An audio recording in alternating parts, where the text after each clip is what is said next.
Good morning, good morning, good morning, good morning, mga kababayan, mga idol. Pritong Gigi po tayo ngayon. Nakabili na naman tayo ng Gigi, mga ka-idol, mga kababayan, mga kapamilya.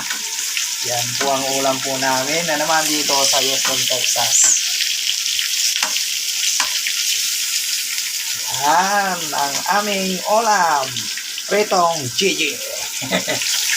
Ulam ng mahirap, mga kababayan, dito sa Houston, Texas.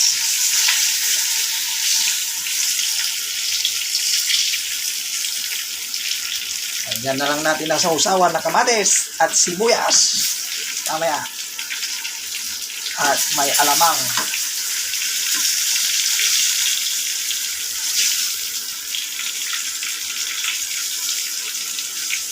Yan ang ulam po namin, mga kababayan, mga idol. Shout out po sa inyo at good evening dyan sa Pilipinas lagi. Dito, umaga na naman at tanghalian. Aga nang nag-almusal dahil pumasok na sina Catherine at si Kimberly. Mag-duty. At duty na rin ang aking misis. Bukas pang aking work, mga kababayan, mga idol. Yan, kain po tayo. Thank you for watching. Bye-bye. God bless you all.